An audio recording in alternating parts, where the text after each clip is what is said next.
States. I think Good evening to India. Good morning to our friends in the US and whatever time zone you're in Europe. Hello. Welcoming you to Apply Global Education SIG, which is Special Interest Groups. This very amazing meeting with Professor Debashis Chatterjee of IIM Kozhikode. I have known Dr. Chatterjee since he was at IIM Lucknow. And I would like to say something interesting I learned yesterday talking to him. He went to the same school I went to in Delhi called JNU, just about a few years after. That tells you that I'm dating myself again. And Dr. Devi Singh was the director of IIM Lucknow. He also had something in common with Dr. Chatterjee. There's 3 people I know who went back to the institution twice to lead.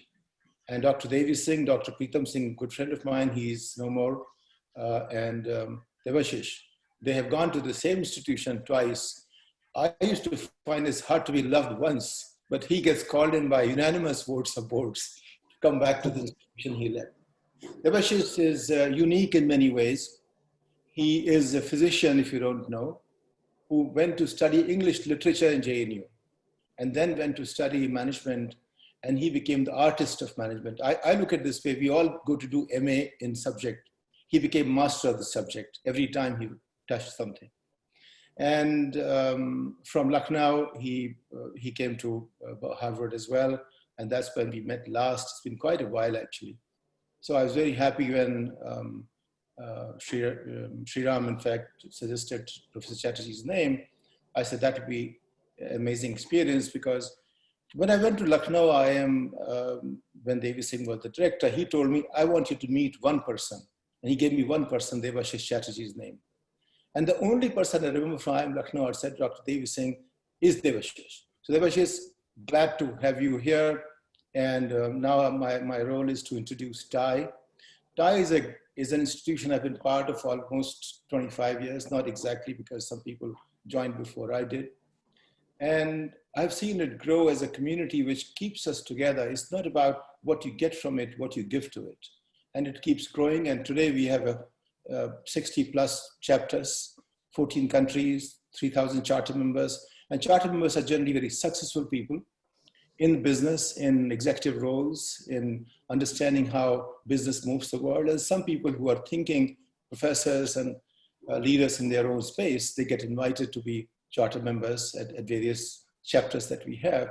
But it's a community that actually helps us remain stable in times like these and think ahead and allows us to continuously think in terms of creating a new world.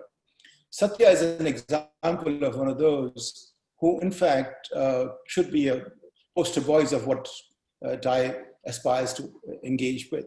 Satya, I look at him as a multifaceted, talented person who is not just an entrepreneur.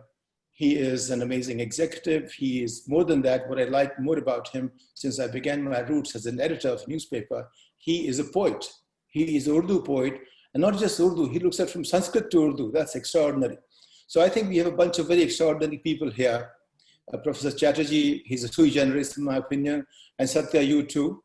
So Satya is the one who is going to lead this very, very exciting conversations I'm looking forward to. And let me hand it over to Satya now. Thank you very much. Thank you, Satish. Welcome, everybody. Welcome, Debashis. Pleasure connecting with you and facilitating this interaction on this stage of TIE Global.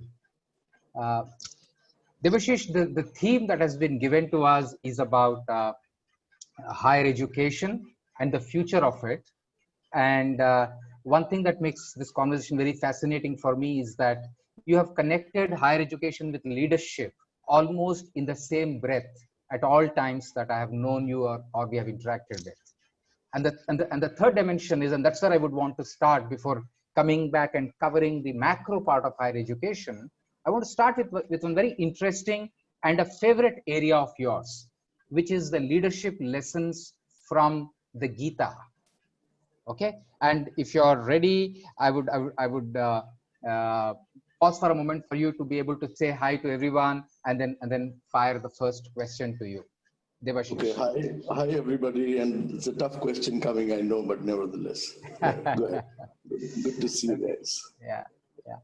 So Debashis, you have been bringing leadership and Gita into your management, teaching, and research for as long as I have known you.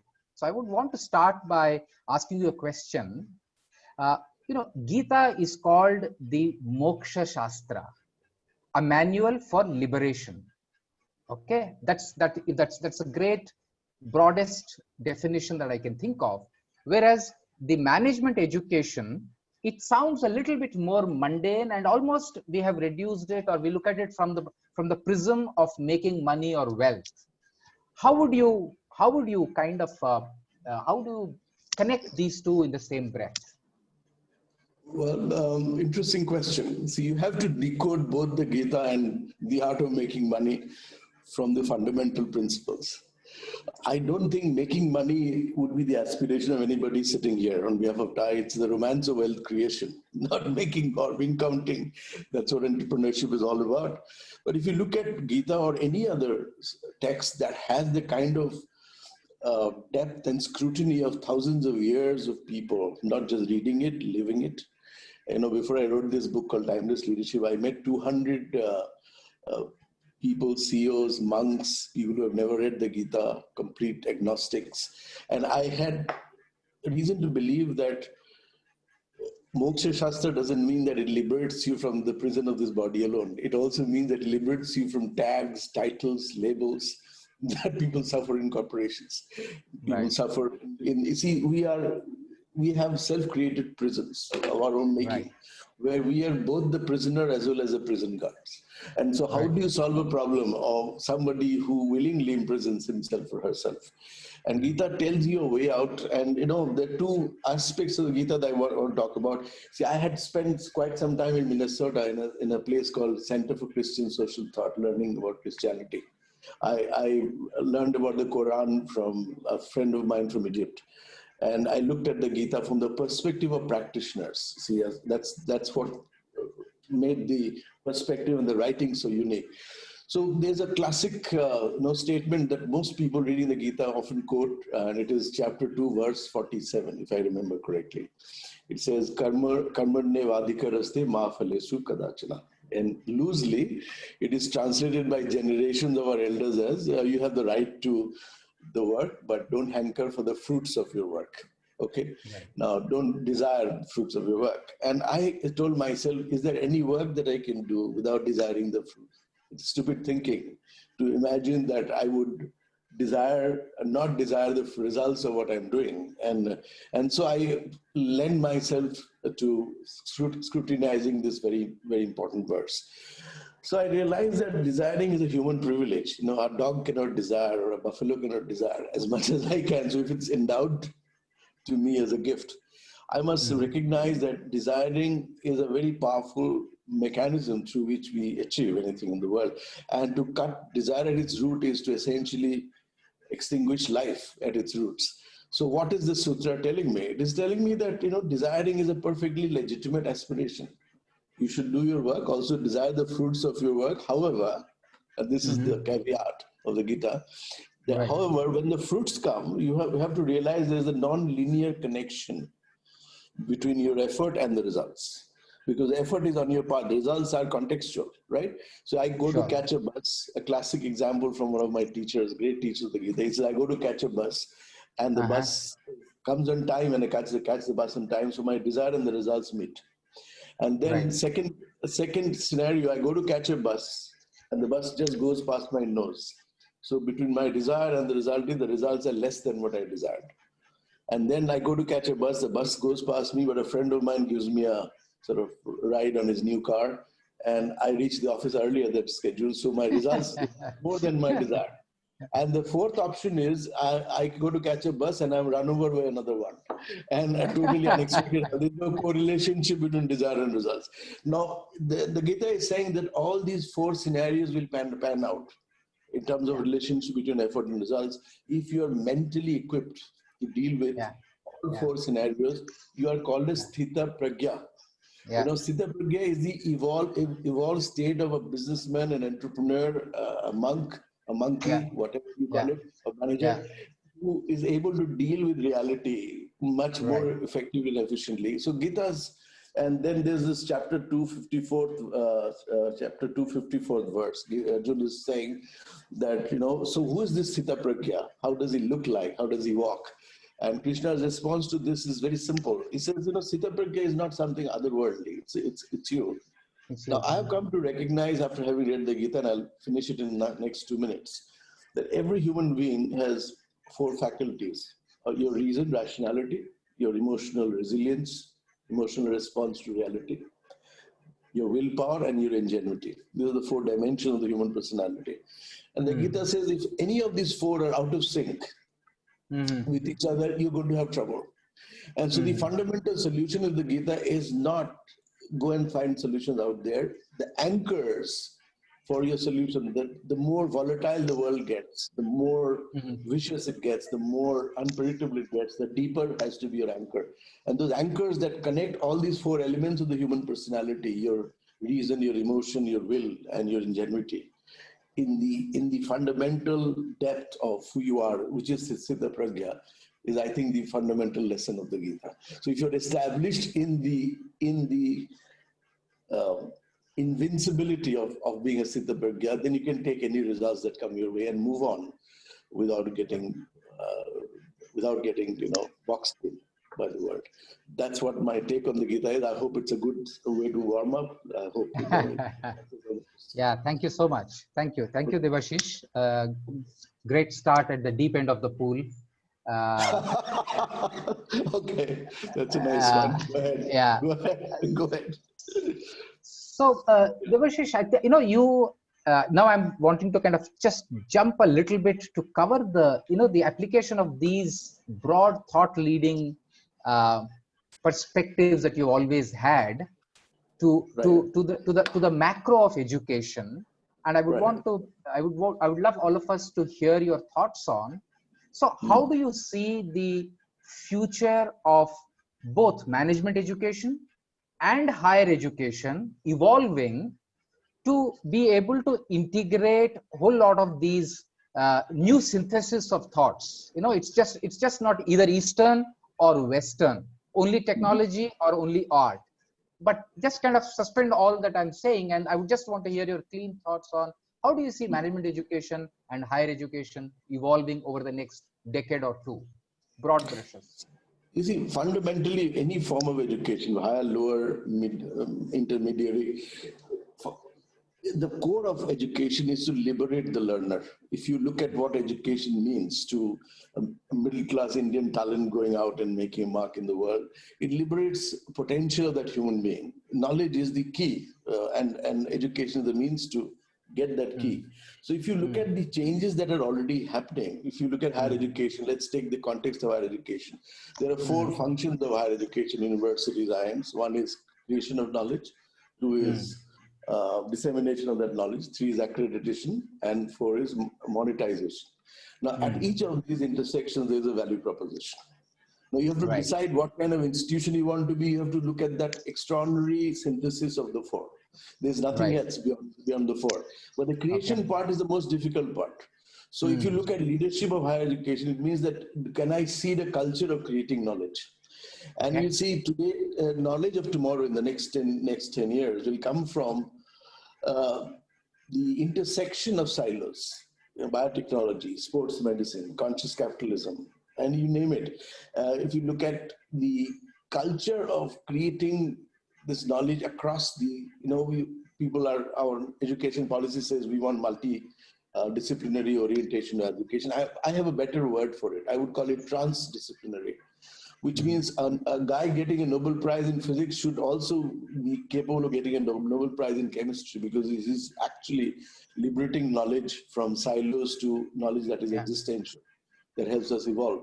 And so if you look at the nature of education, by 2030, if you get the data more or less right, you realize that there'll be about 4.8 billion middle class people. in the world. Mm-hmm. They will not have enough money to pay for the kind of education Harvard, MITs, and even IIMs, IITs provide, but they will have an aspiration which will be phenomenal. Now, if you think of university as one building where knowledge is disseminated across the counter, that thought itself is defeating the very nature of the aspiration out there. So I see university systems as a hub, rather than a series of structures, where knowledge will seamlessly flow across the system. And so it doesn't matter where you want to enroll for studies. You should be able to do that at a price performance point that you can afford. And I think the exclusivities will remain. You know, our Harvards will have to collaborate with Netflixes to to get out there. And so those relationships unlikely relationships will happen, but the exclusivities will remain. However, there's this movement that we see. See, people used to come to IIM, 200,000 people taking the test. We're taking only 200 odd people, 1:100 making it to the IIM. Now, IIMs are going to students. You're aware that we are now digitally, we have roughly 1,000 students on campus and about 10,000 more outside the campus, each IIM. So there are 20 IIMs. So you can see that when technology has taken knowledge from hardware to software to everywhere, and so the very nature of what education learning is will change from learning as a function of time to learning as a function of attention. Learning as a function of place to learning as a function of space. And what is this space? Anywhere that you can structure the flow of curiosity will be a learning space. So I can start a school under a banyan tree with Zoom connection, and I can easily get about 300-400 of my former students to listen to me with rapt attention on a subject of Vedanta, because there are enough of those out there, crazy guys. So why would I want to unnecessarily spend my time going to? So technology will do the enabling work, but please remember this. There's a caveat here. The kind of educational practices that are pushed by the techno-commercial forces are not necessarily educationally sound. Because, you know, education flourishes in a culture. If the university doesn't have a culture, students create their own culture. In JNU, we had subcultures. You know, Satish will remember in JNU, there was a catchphrase called "last ho gaya." Last ho gaya means the ultimate of anything has happened. Now, this was the student version of what professors would not be able to articulate. Now, if you don't have students creating those cultures in physical space or even inside, but those culture creation is, I think, the fundamental principle of leadership in education. You see, I see the culture and I get out of the way. Because if I am not able to do that, I'm only doing a postman's job of monetizing and accrediting knowledge. The creation of knowledge happens from those hubs. And I think, IIM Kozhikode has a vision called 2047. And in that year, we're asking that question. Independent India will be 100 years old, and IIM Kozhikode will be 50 years old on that year. Wow. And we're asking, what should we stop doing from now so that we still remain relevant in 2047? And the first few things that come to my head is that we must break through this whole notion of IIM or university as a sacrosanct structure where impermeable to scrutiny of other educational spaces and dishing out time-tested knowledge of 20 years through case studies. You know, Harvard has case study, MIT has labs. What has IIM's got? So I had a room. I had a room called silence. I said, you see, IIM has silence. And so we absorb the best in the world and we reflect to the world with that which is the best. So we have a reflective capacity which is unique to India. And I think we must build on that capacity. And I think if MIT has a poverty lab, we should have an affluence lab in India. Why should we worry about poverty? And so we have a counterpoint in this country, and this country has the wherewithals to have some very creative solutions to our education challenges for the whole world, not just for India. And I think we are up to it. We are alive to that possibility. Okay. One a bit of a question that is relevant acutely in the current context, and that's quite manifesting itself in this webinar, Debashis, which is what are the very noticeable disruptions that you are seeing on account of COVID? Because you just spoke about disrupting this notion of a structure, physical one, etc. And COVID kind of has pushed us a little in that direction. But I would want you to share one or two thoughts on impact of COVID on higher education that you see that is likely to last beyond COVID itself. Yeah. See, the thing is that the agility of a virus has exposed the fragility of a knowledge ecosystem. You can see very Right. clearly that Yeah. we are not able to decode Yeah. what does a virus do to us. I mean, so what it does require is this is a complexity of an enormous proportion. And you see, the only way to deal with complexity is not simplicity, not simplistic thinking. The only Yeah. antidote to complexity is coherence. Coherence of multiple disciplines, and this was in the air. But you know what this virus has done is it has brought multiple stakeholders to try and solve a problem. So you can Okay. see COVID is drawing the health community, the economists, the artists, designers, and this is a massive churning in our society. And I can see that the future of education will be impacted hugely by it. You know, I had a course in IIM that I forced 27 of my faculty to teach. The course was called Money, and 27 faculty had to come together with their perspectives on money. They fought Okay. with each other. The school course was a dismal failure, but we learned from that phenomenally. We learned that when many disciplines come and jostle around, a very powerful Right. thing called money, there is bound to be territorial wars, and those Right. wars are necessary churning points before Right. you begin to realize that, you know, in truth, in reality, knowledge is one. You know, this is what Vedanta has told us. The reality is one, but rishis see it in multiple ways. So the search for reality beyond the anthropocentric world, the human world of making and getting money, I think the economist version of the world or the engineer's version of the world will be suitably tempered by a Right. very different. So we will see competence and compassion rising. I had a conversation with the Dalai Lama last week, and this was my third in a series of conversations. So I asked him, so what is your take on what the future of education will be? He said something interesting. He said, look, the ancient values of India, principles of India, are going to be very critical for the whole world. He said, global warming is not a phenomenon of north, south, east, west. Like global warming is a global phenomenon. And Right. for us to understand global warming, we need values that create it. So it's a values crisis, it's not an environmental crisis. And the solution will come from understanding why these values are important, why they need brought back to the education space, not downloaded from percept's point of view, but essentially offloaded into our cognitive map. Because without those values, everything else crumbles. And you can see what's happening around COVID. The scramble Right. for power, territoriality, trying to win an election at the cost of lives of people. Now, these are essential nature of what happens when people lose their bearings as to what it means to live in a co-equal world with other Right. species. And that I think is going to be the most critical addition of education of the future. And I fundamentally believe that algorithm has to handhold altruism, without which there is no hope for algorithms. Yeah. The Yeah. algorithm will create an universe of structure of something that you can manipulate. But Right. altruism is what will trigger the churning within the human communities, that we need to use those structures meaningfully. Otherwise, those structures will destroy us. As we can see, it's happening. It's right there. Sure. Lovely. Lovely. Lovely. Lovely. If it is Brilliant. getting Steep. too No. heavy, then No. you can lighten up. I don't know You what know, Thai just, guys are feeling, but if it's too heavy, you can lighten the process a little bit. yeah. Right, go Yeah. ahead. The good thing is nobody will be impolite to beat you up or beat me up for the next 30 minutes. So we'll take advantage of that. Well, if they want to, they can remotely. They can't.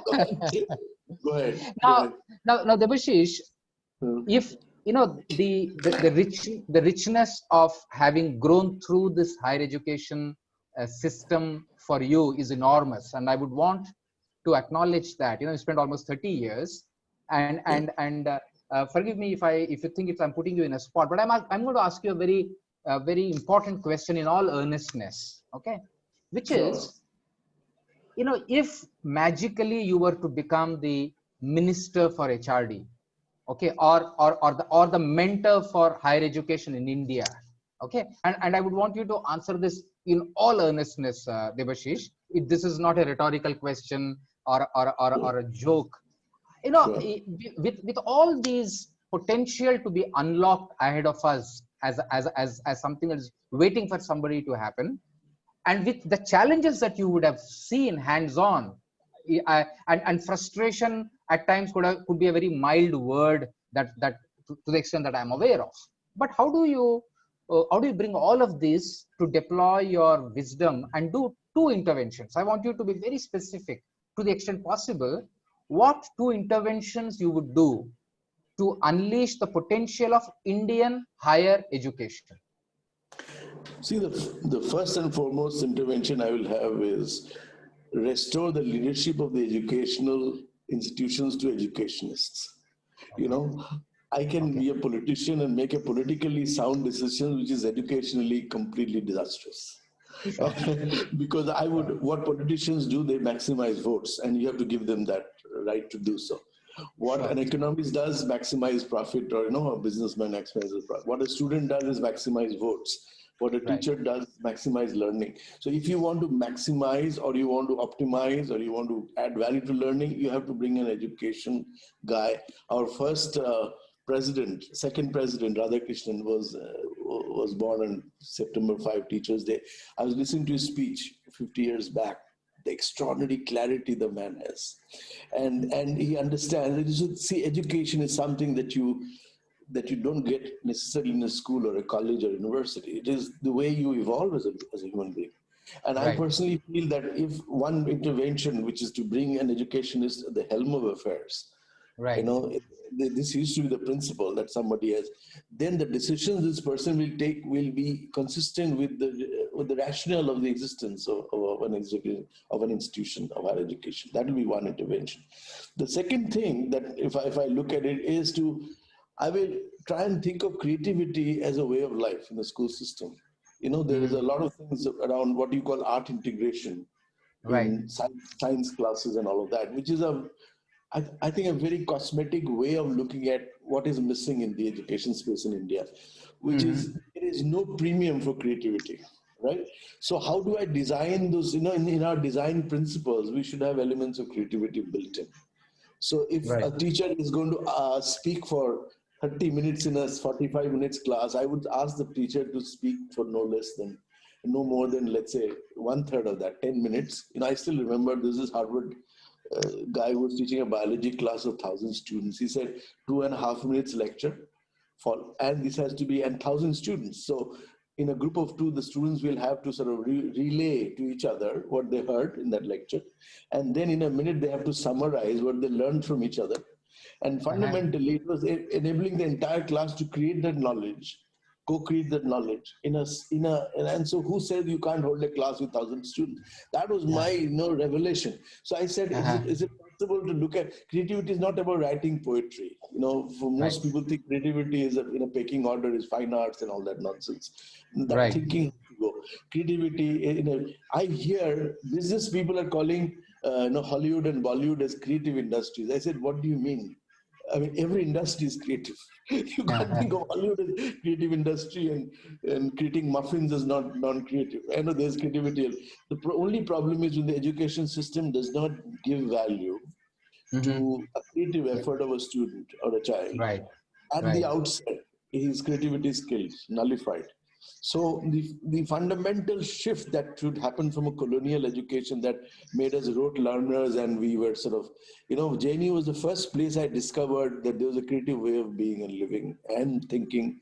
And so this was I didn't have to go to Harvard or MIT, which I later did, but JNU was mind-blowing in terms of how a professor could start a class. So the class starts with discussing a novel I had not yet written and I was planning to write. So what was I planning to write? It took me 30 years to actually finish that novel, and I did that this afternoon. So the last slide, I said, well, Prasadi will now acknowledge that I've made a commitment. And so the fundamental, and so when I started teaching in IIM Lucknow, I spent some time with Peter Singh in MIT, and I learned, the way he used to teach systems thinking. I looked at Ronnie Heifetz's class in Harvard Kennedy School, the way he would teach adaptive leadership. So I said, let me start my courses in IIM Lucknow with instrumental music that students themselves will compose and play. And so, that it set the parameters of what we could do in that class of 90 minutes or 60 minutes. very different from downloading information or data or concepts. Right. And my course was the name DevChat was acquired because of The I chat. was chatting with students. It was just a chat show. It was not a class. It was a chat Just show. chatting. And I thought it was a huge impact. And many students of that class who are now in Silicon Valley will tell you that they Right. remember those classes far more than most things that they learned. Yeah, no So, doubt, no doubt, no doubt, no doubt. go That ahead. actually sets the stage for me to move to the next theme that I'm holding in my head, Devchat, which is now that you are at the helm of this translating the 2047 vision of IIM Kozhikode. Yeah. Uh, how do you see the institution emerging? Let's say over the next decade, what one or two areas that you are looking at to make a mark as an outstanding institution of management and leadership? So we are looking at an institution as an evolving space for the future of global reckoning. We have just entered the QS rankings. 6 IIMs have got into the first 100 odd. Right. Ahmedabad, Bangalore, Calcutta, because chronologically they have been much before us. They are within the first 100, but we are not far behind. So 6 IIMs now among the universities, mind you. And it's a matter of time when Indian institutions, look at 4th century, 7th century, Huan Sang writing about Indian University Nalanda. Universities, And he was saying, and his memoir is called Journey to the West. India was literally the West, and not just geographical West, but in terms of ideas, so if they were ranking of universities, we would have been the top 10 in the world, Indian universities. That's Shila Nalanda. Where did we lose out? We lost out because we were not evolving those universities we were not being relevant to the times. So Nalanda was essentially Buddhism unfolding, the principles of Buddhism. But I'm saying that our universities will have to look at unfolding what might happen in the future. We have to be 3 steps ahead of our curve. And we looked at, IIM Kozhikode, for instance, looked at digitizing. 2001, we went digital not because of any great creative streak, but simply because it was a compulsion for us to go digital, cut off. To go to Delhi, I had sometimes had to go via Dubai because of the connectivity issues. So you can imagine the constraints pushed us towards going digital. But that was not the only thing. Going digital was not the idea. The idea was to look at space as never a constraint in educational process. And we started this year, and we looked at gender diversity as the first. For the first time in the history of IIMs, we had 54% women. You are aware that the national media picked up the story, and we restored. And it was asked of me, why did I have to bring? Was it not diluting the meritocracy? I said, no way, because if 50% of the MBAs of a country are not women, then you imagine the aspiration that we're living behind. How can if 50% are cut off from coming to the mainstream of decision making of the boards, then this country cannot be as a whole said to be tapping into its talent pool, because diversity was very critical. So we took on the mantle of diversity leadership, starting with gender diversity. Now you can see diversity playing out in pedagogy. Our board, IMK board, has 40% women board members. You see, our president of our student association is now based in Chicago. She's a woman who are going to Berkeley to study. And you can see the idea was not about, idea was about dispersing the locus of learning across a whole segment that was not touched hitherto by the higher education space, particularly MBA. So that was it. The other thing that I'm looking at in terms of vision for the future is liberal education will become critical to not a subsidiary to management or engineering, but critical complement. Because only through liberal education can you look at open-ended problems of the world. Things that don't fetch an engineering solution or a cause-effect solution. And I think the first MBA that we are offering for the first time in the history of an IIM, we have an MBA in Liberal Studies and Management. And our teachers for this course, starting with the Dalai Lama, would be very different from so they will have their core management subjects, but they will have inputs from music, from the literature. I'm teaching a course there called Readings in Literature, where we have Harvard Siddhartha, we have Peter Drucker's work. We have several eclectic mix of ideas, and they can pick and choose which is that idea they connect with the most. So I think our future in the IIM system will be largely the IIM University, not IIM as a standalone school. IIMs and IITs, and IITs will connect. So 20 IIMs and about 24, 25 IITs, if they come together as one unit, this is a formidable force.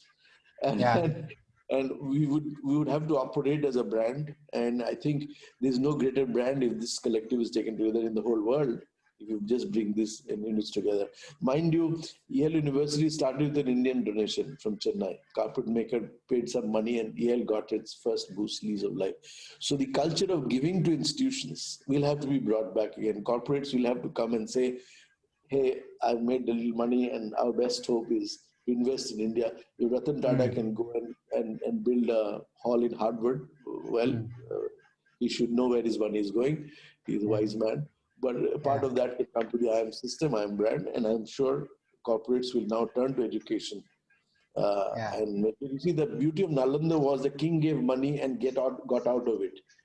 The king never said, you must employ my own men as teachers. The king separated his money-giving prowess with non-intervention. And so if our corporates gave and said, okay, educationists should run this kind of school, I'm pretty certain Indian schools have world-class leaders and they will have world-class corporate houses funding some of the ventures of the school. And it's a matter of time, just a matter of time, when IITs, IIMs are in the global league, ahead of many of the big names that you're hearing about today. So in the context, just going a step further, Debashis, every business entrepreneur, CEO, he's seeing himself, his business, and is a super successful hands-on 24/7 CEO.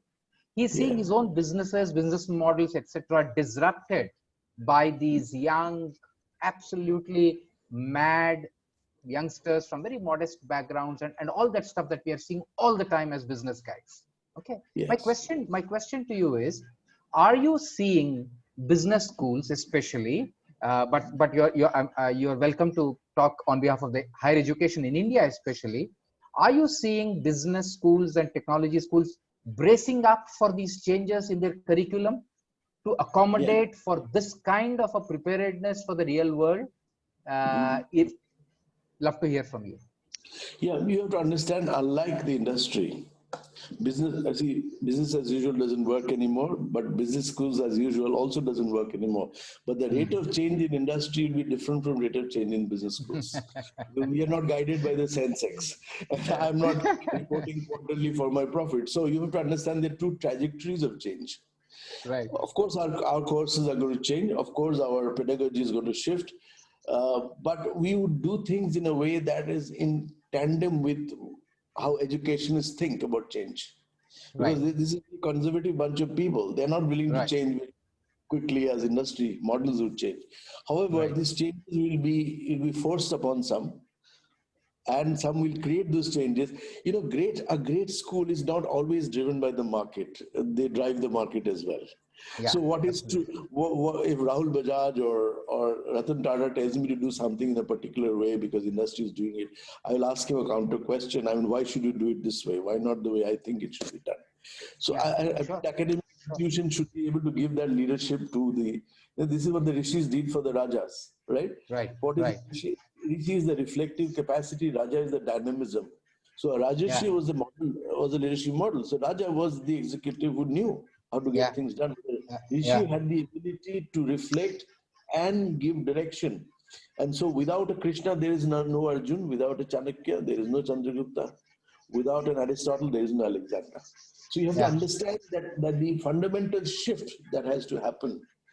Actually, so the two ways that these two function, and if you see what has not happened so far, is that the reflective capacity and the active capacity have never come together in ways that they're forced to right now. And I can tell you, without that reflection, corporates have no sense of the world. And without any action, academic institutions are dead meat. And so both are complementary. And this is where I see things happening. And the youngsters are they have a leg ahead of us. They are fast. faster to adapt and all of that. But they sometimes may not have the direction. So I think the hindsight wisdom would help, provided we know how to bring about this synthesis. And it is not happening in the see, an industry guy, his attention is distracted by the quarter. He can't listen to a deep conversation such as the one we started with, unless you convert that conversation into action points. Yeah, and I know and it will be stupid on my part to decode the Gita with all this. So I have to simplify the Gita to a point where the guy is able to relate to it. And I think it is okay for us to say that we have to go to the market with our ideas in a way that the market is able to understand. But at the same time, we don't have to be co-opted by the market to think in a certain way always, because that freedom, autonomy of an education space is the greatest gift you can give to a human being, to think freely. And in JNU we had two very prominent political parties. One was called the SFIs, and the others were called free thinkers. And there used to be a presidential debate, if Satish should remember, and the SFIs would not make it to the civil services, the free thinkers would. And so SFIs would always complain, and free thinkers would say, see, both of us compete, you also want those jobs, but we make it, you don't. So there is a premium on free thinking, and I think that's the biggest challenge in an algorithmic world, that you are not thinking, you are digitally you are digitally marked away in some way. There's this identity politics that is marking you as a certain entity. And I think to get out of that requires serious investments in education and reflection. And that's the only way out, I think. Satya, go ahead. Yeah. So, you made this beautiful point about Chanakya, Chandragupta. I'm just kind of picking that up for a minute more before I go to the last part of our conversation. So, or the Vashishta to whom Dilipa went, or the Chanakya, Chandragupta, or Arjuna and Krishna. Or in the modern times, couple of examples that we have interacted with, like Dr. C.K. Prahlad. He was a very practicing rishi. He had great respect that he earned from the corporate CEOs, and he was actively involved in coaching and mentoring the youth in the modern Western best of institutions. And the Raja found the time and effort to go and meet his guru at his humble campus. Okay, so now my question is, in India, I'm speaking for myself, can I think of 2, 3, 4, 5 such people? Or what is it that we must do to get those guys to come and sit on the most beautiful campus in the world, like where you are sitting, Debashis, and 500 CEO or a young entrepreneur who's your alum, who's raised $100 million from a stinking richest private equity guy in the world. He comes and says, sir, आपके चरण कमल कहाँ हैं? मेरे को strategy discuss करना है. Can I get 1 hour of your time? So my question again to you is, are you seeing that happening gently, or you think it's happening enough and I'm not seeing it enough? I would like to see, is there a C.K. Prahlad in a dozen campuses? Just to give an example. It's a great question. Let me give you a specific example rather than beat around the bush. I was invited by the Chief Minister of the state of Kerala to see if I can help him in some way or the other. So he gave me 3 agenda items. He said health, infrastructure, and waste management are 2 or 3 of my major challenges as the Chief Minister. Can you help me? Can I get into a conversation with you? So I started a conversation. Then I said, why didn't you come and spend a whole day with me at your entire cabinet? I'm going to spend time talking to you bilingually, Hindi and English, and we'll translate this in Malayalam. And so you will get a conversation opportunity, but there are rules. I would say, he said, what are the rules? The rules are that you have to pay a fee, and this will be a government deal. It cannot be given to a businessman to outsource. You will not be allowed your secretaries and your police escorts, and your phones have to be switched off. And so we'll have a 1-day full conversation. He said, can you tell us No, he said, can you tell us Yeah. how to win the next election? I said, no. No, Very good. I said, no, I can't tell you how to win the next election. However, I can tell you how you will not win it. And Yeah. so he was sort of shocked, and that got him to our campus along with the entire cabinet. And I said, while I was talking to them, I said, today election is about a generation, and a generation is 5 years, not 10 years. And Right. if you have not won if you cannot win the next generation, you cannot win the next election. It is very clear that the Yeah. issues of the next generation, and we did deep research. I had 40 researchers looking at the Uh-huh. health record, looking at the health record of the entire cabinet, looking at decoding their speeches. We did Okay. hard research work, and we presented hard, non-refutable data right in front of them about what Okay. Kerala was, what in actuality, what was the perception. Of course, the chief minister lost the election, and he's going to be re-elected again this time around. But I can tell you that our credibility was built on a very foundational value, which is missing in politics and business, of course, with great exceptions there, which is Sure. truth. You know, Sure. we do not, academics should not sacrifice truth to the altar of convenience. And business is largely about convenience, so is politics. But Yeah. academics is the only place where you can tell the truth and get away with it, because you will not Yeah. be, if you were tenured, nobody can throw you out from your job. I think if that goes away from academic life, that's the job of the Rishi. If the Rishi cannot speak truth to power, then he becomes subservient to power. And this is what I have seen. You know, our Prime Minister spoke in Globalizing Indian Thought, and before he spoke, I sent a note to the PMO. I'm telling you honestly what I did. Mm-hmm. Initially, he said PM does not have time because ഞാൻ small town has to have other. വിളിക്കാൻ mobile വിളിക്കണം. Okay, and so Yeah. the question, we said, I wrote a letter to him. I said, if the Prime Minister of India does not have time for a small town in India, then I have doubts about his commitment to the country. And it was a caustic letter, a very courageous letter written by a small fry. But you know, instantly, I got immediately, as the email reached, he said he's agreed to come and he'll speak, give us some bullet points. I said he cannot make a political speech here, because this is Kerala and I'm in charge of an institution. So it has to be an academic speech on globalizing Indian thought.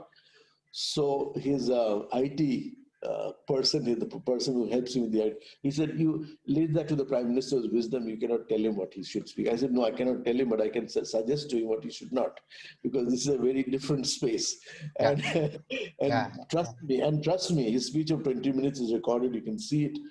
Had no political connotation. He spoke to the T as to what was supposed to be relevant to an academic institution like ours.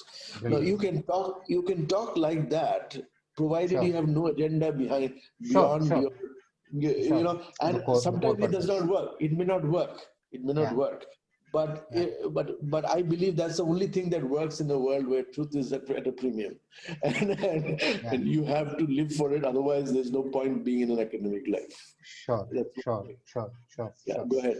So one last question. This is about you, and then we'll have time to pick up one or two questions that are waiting our attention, Debashis. This is you know, as a person, as an educationist, there would be some legacy that you would want to leave when you begin to kind of slow down in an official word. These days is not an era of retirement, but as an head of institution, that's likely to happen at some point in time. So what is that legacy motivation that drives you and that you would want to leave behind? Truthfully, legacy is not about the future. I do not think of the future as much as people assume I do. Of course, I have a sense of the future. You know, I think legacy is created here and now. You know, a classic example is like a jet plane leaving a white trail in its back at its wake. Right. The trail happens because of the engine throbbing, right?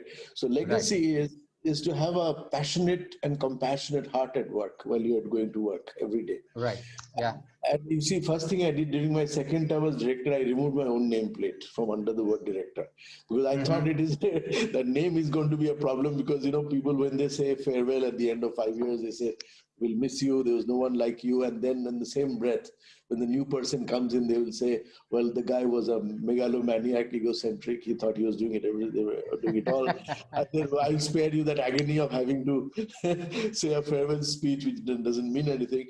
The idea of a legacy is, I think, too romanticized. I think every day you have to go to work and ask that question, do I deserve to be on this chair? And if I deserve to be on this chair, what must I do differently than a guy who would automatically come to this? And so every day, if I try to qualify for the job that I already have, a little more competent, a little more compassionate than I was here the previous day, I think then you set a benchmark for, if necessary, for others to emulate and also overwhelm and create their own benchmarks going forward. I think my privilege was to see IIMs in the global space, to be accredited with what we call the Triple Crown, which most schools in the world have, top 100 schools. We are there, almost there. To see IIM Kozhikode in a small town in India, to be an institution of Indian impact and global reckoning, we've gone there. But I think we have miles to go, because if 2047 is the benchmark, then you imagine the enormity of the work at hand. And I've played a very small role, and my legacy is only the hard work that I hope is worthy of emulation. And if it is not, then of course I can't say much. A little tongue-in-cheek, but one task that you have, and I don't think you can ever achieve that, Debashis, is to make people call it Kozhikode and not Kozhikode. I've learned that. You see, Kozhikode, my tongue rolls. According to Malayalis, my tongue rolls well enough on that. So, am I right? Because my assistant is sitting here. He's saying, yeah. Okay. So I'll take one question from Sham here, Debashis, and the question is, are IIMs and IITs working together close enough to make some sparks, some things come out? Yeah, we are. If you look at the nature of these institutions, they have been built according to a certain mandate. That was, IITs are supposed to be technology, providers to the world. IIMs are in the space of management, and the identity of these two were very different. IITs were more convergent as institutions. The IIMs were divergent. Each IIM is different from the other, but IITs look more alike. You can see these are two different beasts. For them to come together will take a while, but it will happen based on like I said, transdisciplinary. See, if you go to the fundamentals, without high quality management, engineering has no value. If you look at why IIT Delhi has started a medical school, or is about to start one, primarily because technology is becoming such a huge issue in medicine. Right. And so is management. And so it is possible that at the cusp of where our convergence spaces, and there are so many of them together, because the way a technologist think is slightly different from how a manager would think. And I think, but these two thinking silos have to come together if you have to build a robust knowledge system for industry, for the country. And I have because the only thing that's keeping us away from each other are ego skyscrapers. These egos are huge. And our wisdom says that Vidya Dadati Vinaya. If you don't get rid of your egos, you cannot be called an educationist. And I think we are going back to those roots of what it means to be a learner. And if the learned become learners, then this question will not arise. We will naturally gravitate towards each other. And it's happening. See, IIT Indore and IIM Indore, they have IIT and IIM in the same place. In the same city. Yes. City. We have an IIT in Palakkad, which is about a couple of hours driving distance from me. I often talk to the director of IIT Palakkad, and there's an NIT here. We conspire with each other and all of that. And so those things are happening, but not in a scale that you'd assume they should. Yeah. Right? But incidentally, that's my hometown, Debashis, Palakkad. I'm the notorious Palakkad here. Good, that's great. Very nice people, good looking. Shashi Tharoor is from your city, and so they produce good looking people. That's what I realized. Is it? So the average gets better when you compare him and me. So it's a Tamil Kerala sort of Tamil Malayalam confluence. Yes. That's right. So one last question, Debashis, before I hand it over to Tariq for his the closing. Sure. How does one deal with the divine in God's own campus? See, this is God's own country and God's own campus. I occasionally interfere. What you call the divine is fundamentally the realization that I am not the doer of the work in its entirety. There is something that I cannot really do even if I stretch my bit, because the world is much bigger than what my mental conception of it is. So if you ask me what is my definition of the divine, it is sum total of all the minds of all the 8 billion people in the world that can be contained by an intelligent system that makes the stars go about in their orbits. And this is an extraordinary mind. And if you look at the collective intelligence of people that can be held in a platter, if I can't conceptualize that with my little mind, I have no other choice but to call it divine, call it by any name you like. But the divine is in the perception that my limitations are only of the physical structure and the mental models that I have. And my unlimited dimension is to break them and break those silos of assumptions that I'm the one doing everything. I'm the general manager of the universe. Once that dawns on me, I think divine supports you when the ego is gone. I was told the divine eats only one thing. It is your ahamkar, which is the ego, the structure of your ego. That's the fodder for the divine. Once you begin to dislodge a little bit of ego, I think there is and the operating definition of divine for me would be a human being minus the ego is divine, a divine plus the ego becomes a human. And so that's my operating definition. But thank you for this question. Lovely. Thank you so much, Debashis. I'll pause here for a moment and request if Satish and Tariq want to pick up or throw any supplementary questions. Otherwise, back to you, Tariq, for the closing honors. Satish, anything you want to say prior to that? You've given me 1 minute. I don't want to take Tariq's time. There's plenty to talk to Debashis. It's very interesting. Thank you. Appreciate that. Great. Well, thank you, Debashis. Thank you, Satya. At the beginning of this talk, before we opened it up, one of the conversation points we got into is, with Zoom and COVID, nobody ever stops working. We're running fast anyway, and we're running even faster. You see, nobody stops. And the talk today, Professor, it sort of makes us reflect a little bit, like, this context of connecting ancient values to, real life. The question of, a bit more humanity in our thinking and behavior. Not everything has to be, Wall Street driven or business driven, that kind of thing. So then the question comes, okay, nice philosophy and nice principles, but what does it mean? Give me the action list. So, of course, Professor, I'm going to ask you for the action list. And in your talk, I took away a couple. One was this thing that you were drilling home, which was the breakdown of silos and different fiefdoms, right? Whether at universities or whether at other places, there's going to be much more interaction across disciplines. And you gave a little example, a Nobel Prize in physics really should be physics and chemistry together or something, right? So structurally, there's going to be a lot of movement. It's just going to happen. And then the other one is the increased relevance and importance of creativity. We have to value it. Now, in India, the education system what it is. In America, it's also different. Of course, here from a very young age, they value individualism, which isn't always creativity. It could be egoism or selfishness, right? But this whole question of how do you inject this culture which values creativity is phenomenal. Because if silos are being broken down and young entrepreneurs are looking at opportunities, well, be creative and look at what the implication of the silos breaking down means. So I think some of those things are very relevant to us. And thank you very much. And Satya, thank you for bringing out these points.